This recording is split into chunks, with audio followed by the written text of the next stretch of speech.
So the topic I chose to use for my midterm project actually comes from chapter 4, which is over demanding ethical and socially responsible behavior. And specifically in that chapter, it talks about international ethics and social responsibility.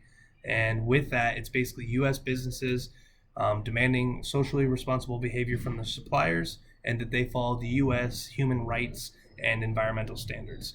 The example they used was Sears basically stopped using any imports from suppliers that were products made from Chinese prison labor.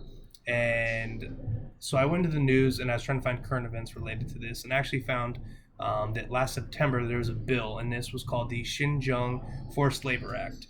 And it passed in the House back in September, and it was kind of forgotten about, but it's now being brought back up into the news as of February. And with this, it's basically a ban on any products imported from areas in the Xinjiang region that were made by forced labor. And so a lot of companies, major companies, or corporations such as McDonald's and Coca-Cola, they started lobbying against this bill. And they were basically saying that it would affect their sales, it would affect their business, but at the same time, they Coca-Cola said that they get third party audits yearly, and from where their products come from, and they passed in 2019 from what they said. And then McDonald's denied even lobbying against this bill, and they pretty much said it was constructive discussions, and they were basically wanting the bill to get watered down and make it easier with revisions for them to make their disclosure requirements easier. And with this, it's just interesting that this is still a current trend in these big corporations, in these big businesses, that they're still using unethical ways to make products, basically violating U.S. human rights standards.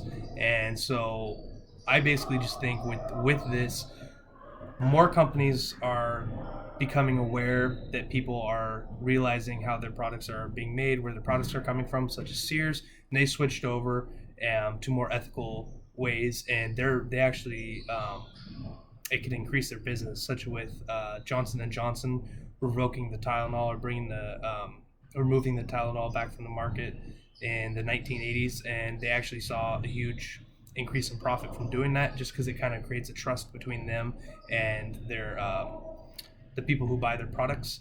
And with that, there's also other ways for people to pretty much try and stop these unethical practices.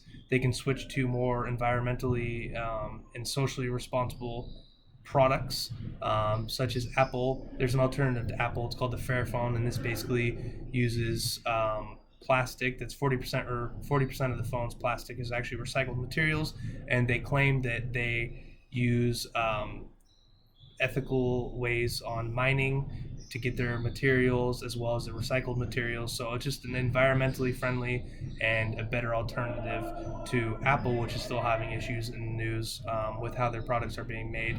And the more people switch over to these alternative companies, even though the Fairphone isn't currently available in the US, more companies are going to be aware and have to switch over, even if they're forced to be switched over to using more ethical approaches.